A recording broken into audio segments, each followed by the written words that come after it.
Hi, I'm Marty Levinson. Welcome to the Northtown Neighborhood News Magazine. Hi, I'm Marty Levinson. Welcome to the Northtown News Magazine. Hi, I'm Marty Levinson. Welcome to the Northtown News Magazine. For the identity of the real Marty Levinson, please stay tuned for the Northtown News Magazine. Come on, baby, don't you wanna go? Come on, baby, don't you wanna go? Back to that lemon light city, sweet Hope, Chicago. 22 is 4, 4, 4, 6. Come on, baby, now get your business fixed. Come on. Hi, I'm Marty Levinson. Welcome to the Northtown News Magazine show with the greatest cameraman around, Sonny Hirsch, and your host, Avi Myers. Thank you, Marty. Avi Myers, Northtown Neighborhood News Magazine, a presentation of Sonny Hirsch and myself. Besides for being on regular TV stations in Chicago, Evanston, and 35 north and northwest suburbs, you can catch us on the web. Go to ntnm.org to find the links to see all our shows on YouTube. We're very big on community policing, and we want to congratulate Commander James Rousseau, Sergeant Bob Kane, Officers Zelidith Moore, and Bob Dvorak for all their help in a very successful national night out throughout the 24th District. Sonny and I both, we have adjoining police beats. We both overhit 100 people attending and participating. It was great. Target and 7-Up gave us all these free things to give out. Target especially, and we thank you. And a good time was had by all, and I don't think anybody even got arrested. It's my pleasure at this point to introduce you to I had a new name for you, and I had a new title, and I just forgot it. Election Lawyer Extraordinaire, who formerly has been on the show as the leading election lawyer in the city of Chicago, the leading election lawyer in the Chicagoland area, the leading election lawyer in Cook County, and the leading election in the state of Illinois. We're saving universe for later. Jim Nally, how you doing? I'm doing great. Thanks for the new title. I like it. Oh, good. I like that too. And I felt a little bad because there are other good election lawyers, not quite in your class. But I shouldn't say it. When I say that, I'm saying that. He's not saying it. He didn't ask me to say it or anything like that. But you know what? There are some pretty good people, but I'd still hire him first. Yeah, well, there are. I have some very, very talented colleagues in the election bar, and I'm just happy that when you do have a case, it's a small group of attorneys. And what's nice, Avi, is when one of the other very talented attorneys are involved, you don't fight over silly things. You get to the meat of whatever the issue is, and it saves the clients a lot of time and money, and certainly the whole process a lot of aggravation. No, and I think there's a lot said to it. And I know when I've talked to you privately about this case or that case, and you'll tell me so-and-so pressed the case but showed respect when he saw he was going to lose and didn't, and I mean, there's people that could have enriched you much further than they did.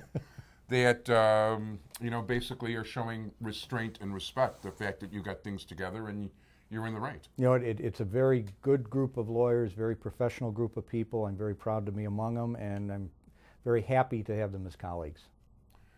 Now, okay, so let's talk a little election. What's going on this year with election season? Well, of course, we're going to have the general election come November. And that's Tuesday, November 2nd. It's actually the 6th this year. Oh, the 6th. I'm sorry. Oh, yeah, that's Tuesday, right. November the 6th. Yeah. And early voting will be starting in October. Absentee voting. Approximately October 15th. Right. And right around that time, actually a week or two earlier, people will be able to request absentee ballots. And I'll say this again because even though it's been changed now for a couple of years, I'm not sure people still understand. Under the old absentee system, you had to give a reason that you were going to be out of town or that you were ill and couldn't get to the polling place. The dog bit me, the dog ate my homework. Well, there were a few categories that qualified as legally acceptable reasons. Now there are no reasons. It's no-fault absentee. All you have to do is fill out a form, say, mail me a ballot, and a ballot will be mailed to your home, and you can sit there at your kitchen table with a cup of coffee and relax and look at a newspaper or look at political brochures or whatever you might use. Or go to Jewish Chicago on the web and see who they endorse. There you go. Or have your hard copy of Jewish Chicago. That's Either one. even better. Yeah. So it just makes it so much easier for people. You're not worried about bad weather on election day. You're not worried about trying to juggle getting to work on time or getting home from work on time. It's a really, really easy way to do it. And how much easier can it be than to have the ballot sent right to your house, and all you have to do is sit there, vote it, fill out the proper forms, put it in the mail, and send it off. No, there's no question about it. And the truth is, I would do that or vote early. But you know what? There's just something I enjoy about going to the polls on Election Day. And frankly, too, one of my neighbors, the Republican election judge, has been an active person himself in the newspaper world and politics, and it's a good excuse to have a conversation with him. No, there's something very Americana about going to the polling place on Election Day and seeing your neighbors, and your neighbors are serving as judges for both political parties, and running into people you might not have seen for a while and catching up on things. I've always been a great proponent of in precinct voting for the same reason, because you get to see a lot of people that you might not otherwise see. You know, one of the things I like too is I also like to have a feel for how many people have voted. And there's actually 2 different precincts where I am.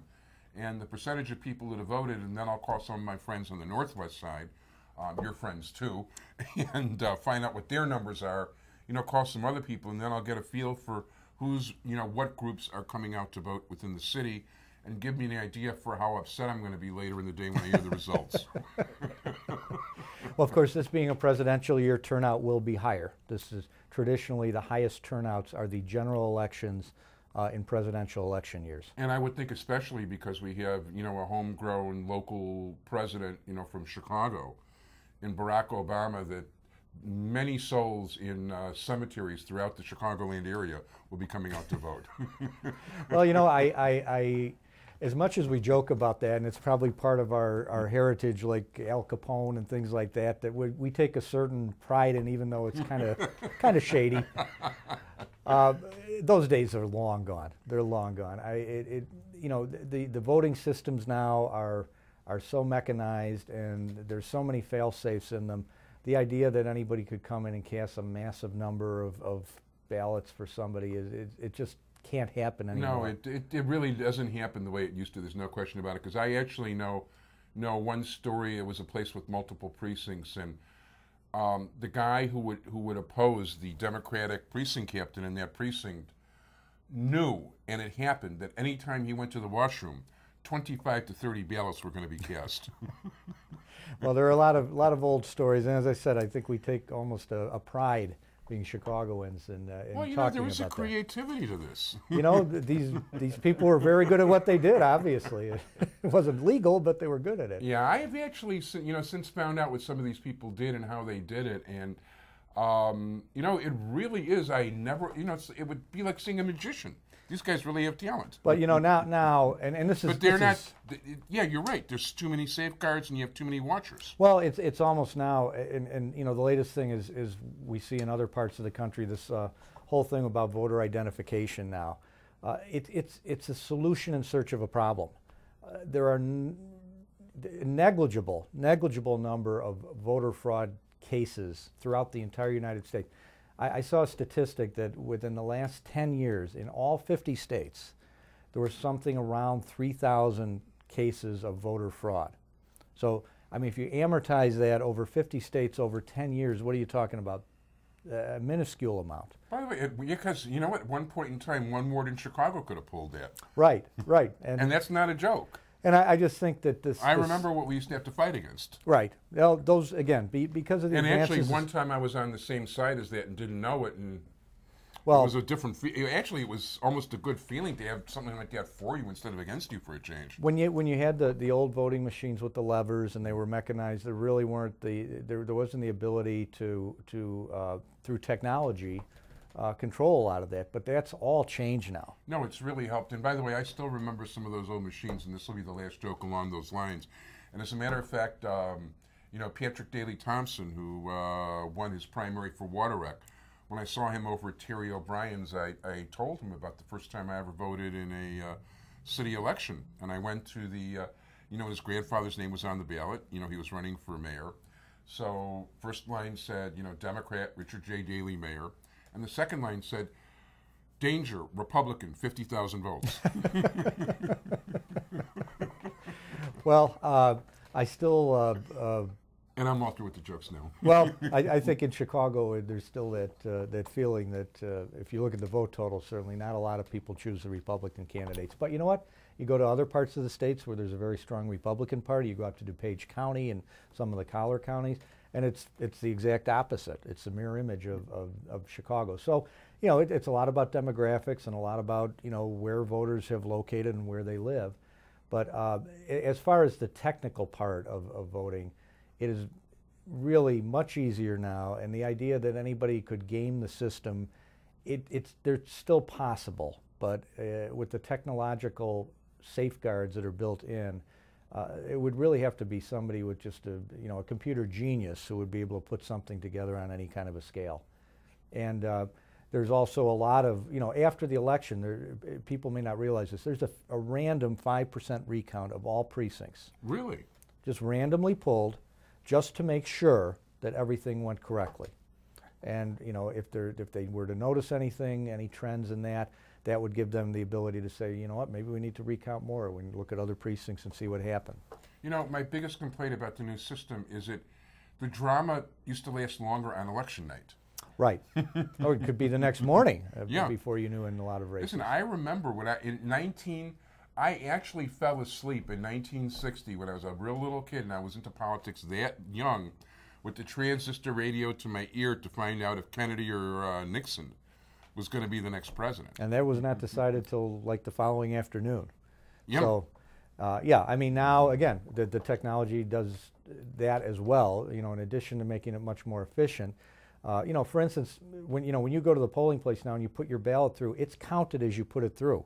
And in the old days, you may remember, the ballots would be stored in a box, and then at the end of the night, the judges would have to put them through one by one And I through a actually ballot was counter. one of those judges that was, especially with those long judicial ballots, and I think it was 76 when I was a Project Leap election judge. We didn't leave till 6 in the morning counting all those paper ballots for judges. Right, and now, you know, with the paper ballot, with the optic scan, you vote it, you fill in the arrow, you put that through, and as you're putting it through that machine, it's being tallied and goes in then to the ballot security box where it's kept.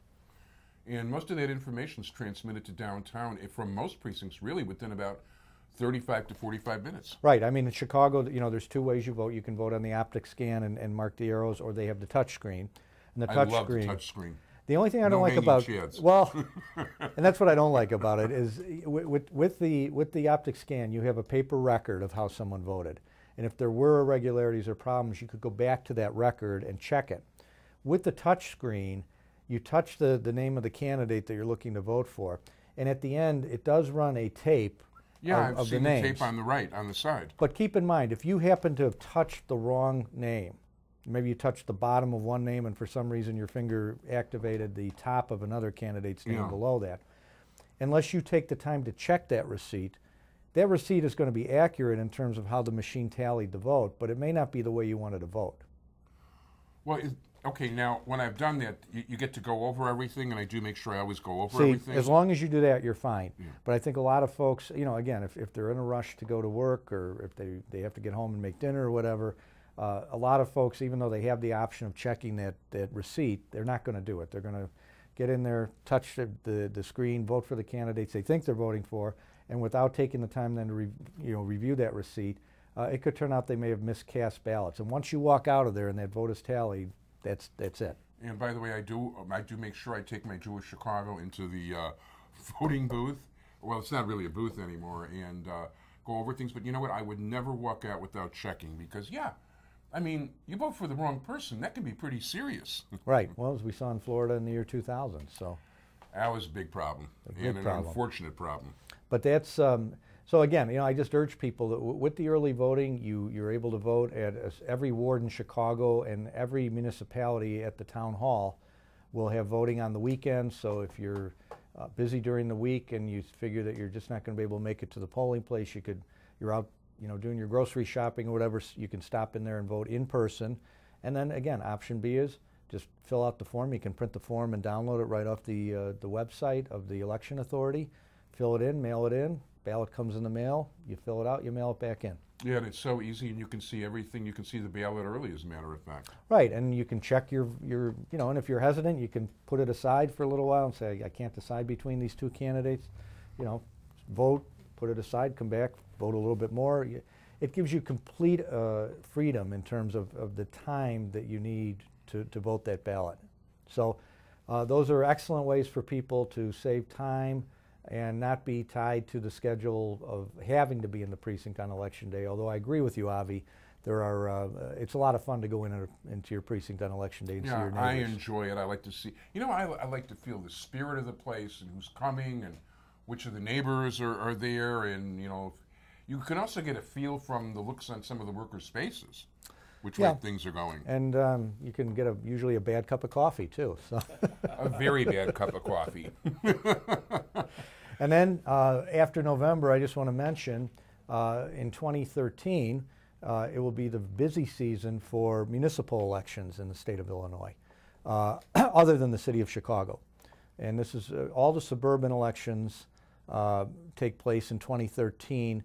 And that's the year. There are some years when it's a staggered thing where, like, say, a certain number of trustee or aldermen are elected in an odd year, but not the 2013 year. 2013, this cycle will be the year when the executive officials will be on the ballot. So the mayors, village presidents, village clerks, whatever executive type offices a particular municipality will have. And in addition, many of them will also have trustees or aldermen or whatever the form of government dictates. Right. So, yeah, then those are very important elections because, listen, I was just looking at some of the stuff that's going on in Evanston without wanting to get specific and wanting to yell and scream, even though I've met the mayor and she's a fairly nice person. So there's... but a White Sox fan. Yeah, well, actually, this is probably the year you want to be a White Sox fan. You certainly don't want to be a Cub fan like us. No, but you know what? Things were really good up until the trades. I was really enjoying the energy that Rizzo brought, and the team really has some good pitching. Had. It's not the case any longer. No, we traded two, and one's on the disabled DL list, and won't be back. I was really getting excited about some of the youth. I mean, there are some really. I'm looking forward to the future for the first time in a long time. I'm looking forward to it, but I'm just a little concerned how long the future is going to be. It could be 2 or 3 years the way it's looking right now. Well, yeah, you get to the ballpark more often than I do, so yeah, that could be a very long time. And you know what? With the price of beer these days. Yeah, it's and the more you watch this team, the more beer you need to drink. So. It does help. But you know what? They brought in a new team, and Epstein and Hoyer and those guys have had great success where they've been elsewhere. So you have to believe that they're very knowledgeable and they have a plan. And it looks like they have a plan. And you know what? We got to give them a chance to succeed. No, they definitely have. As a matter of fact, well, for later off the year, there were some front office trims today. Oh, okay. But in any event, but not those guys. That's for sure. So you know what? One of the people you mentioned somebody before. So you know what? So the suburban elections. Anything more about the suburban elections coming? Well, just the petition circulating period will start the end of September. So that's really early. That's like you're talking. This is going to be on the air probably the second week in September. So yeah, you can. But check with your local election lawyer and make sure you got your petitions done properly. Yeah, and then the petitions can start circulating then, and then the filing period will be in December, and then the municipal elections, depending on if they have a primary, if there's a municipal primary, those take place in February, and then the municipal general elections are always the first Tuesday in April. And be really careful to make sure that somebody checks your petition. As a matter of fact, I got lucky, I spotted it. I ran once for office as a delegate to the Democratic Convention, and I wasn't running the way the regular Chicago Party was interested in. I had my petitions printed at a certain company in Bridgeport, and when I brought the petitions all the way back north, what they did with me and a number of other candidates accidentally that year was my address was where the office I was running for was, and the office I was running for was where the address was. And that technically would have made, as a good election lawyer, that it would have gone. Well, all I can say is if you're serious about running for an office, it's worth spending a few dollars to hire a knowledgeable election lawyer. Whether it's me or one of my very talented colleagues, it's fine. But you know, it's almost pay me now or pay me later, because if you don't hire somebody who's knowledgeable in helping you put that paperwork together, and you draw a challenge, an objection process is drawn out, and it's long, and it can be very time-consuming and expensive. And like anything else, if you take some preventative medicine at the beginning and you make sure that, you know, somebody who is knowledgeable helps you put together the paperwork, the chances of somebody objecting to that are going to be greatly, greatly reduced. And you won't have the headache or the black cloud hanging over your head of, gee, am I even going to be on the ballot? You know, I try to tell people, because a lot of people, when they think they're going to run for office in my neighborhood, talk to me, and I start going through a checklist of things with them. And as a matter of fact, one of the people I went down the checklist with, you got off the ballot. Because they didn't take my advice about doing certain things, and that can definitely not be a good thing.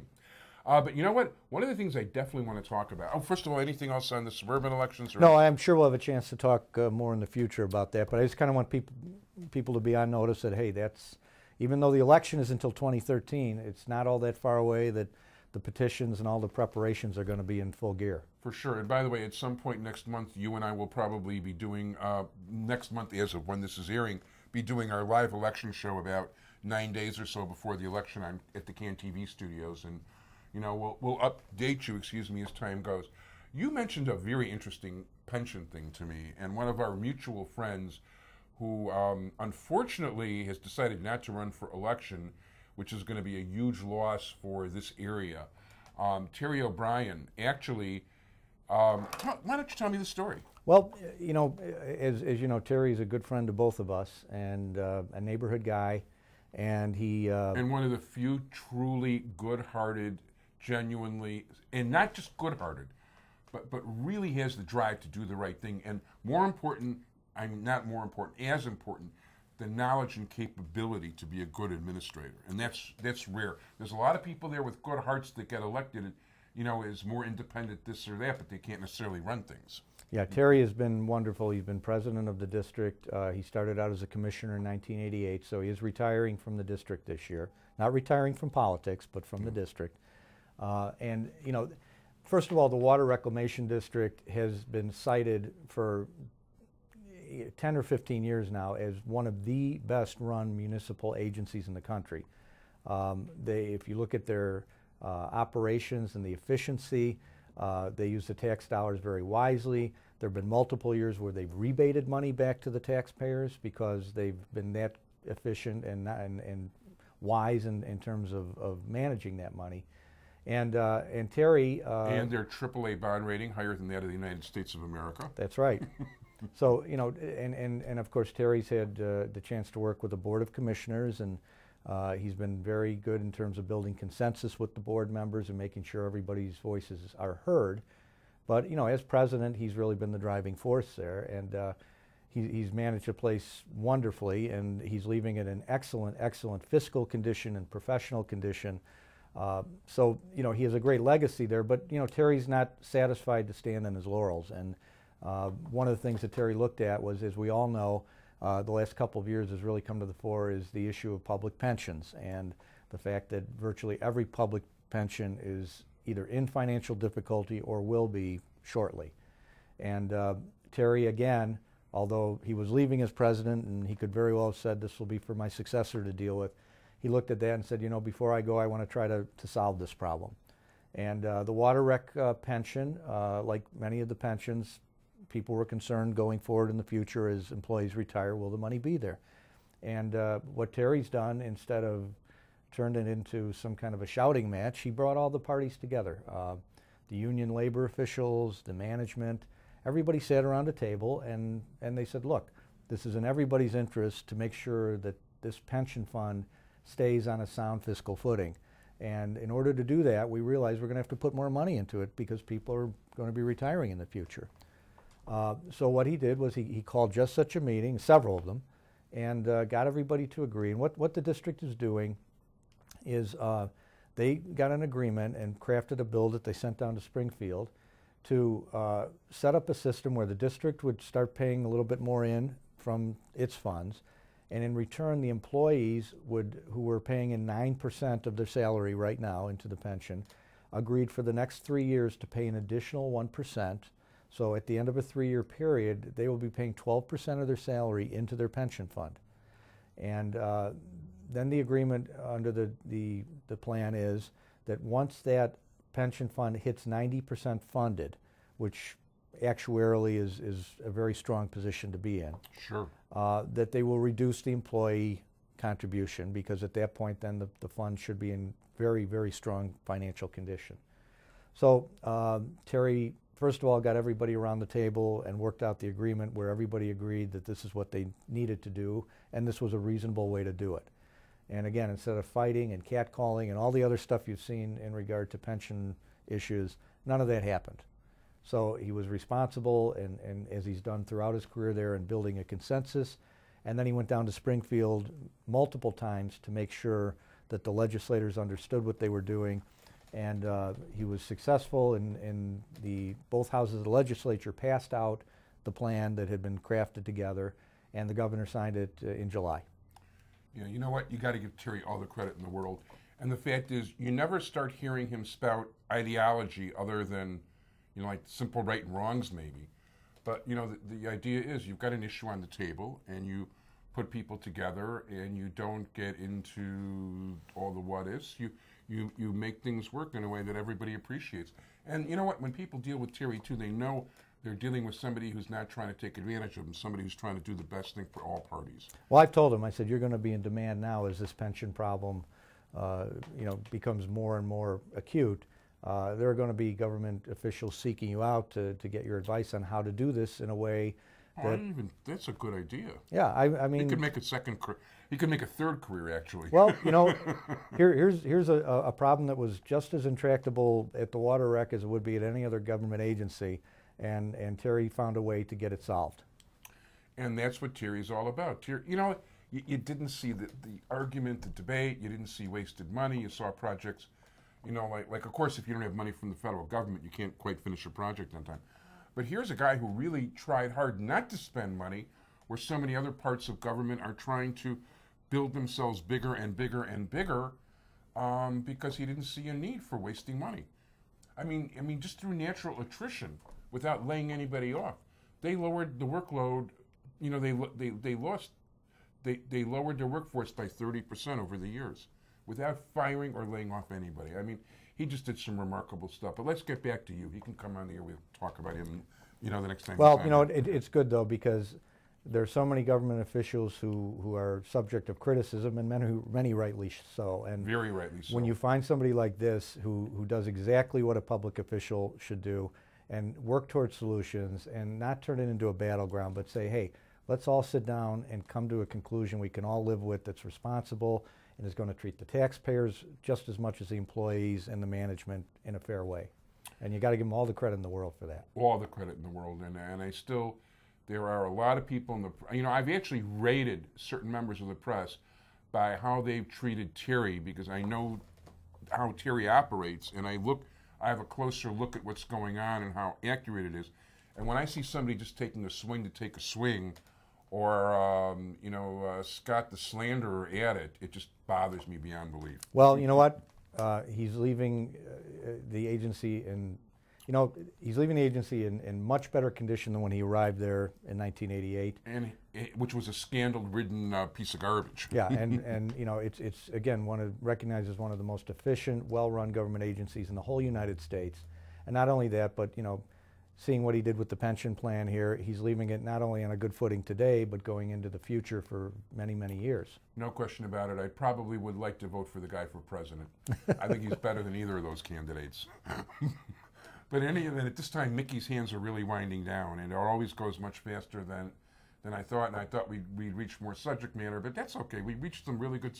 I'd rather hit fewer topics in depth and intelligently than cover the whole range, in little pieces here. That's why I love coming on your show, Avi, because we get a chance to really talk about important things, and it's not rushed. No, for sure, and I enjoy it too, and it's always a pleasure to have you. Election Lawyer Extraordinaire Jim Nally, your new title for this week, and thank you. I want to thank my entire technical crew, Sonny Hirsch. If people would like to contact you, I can be reached at area code 312-422-5560. Thanks so much, everybody. Bye-bye.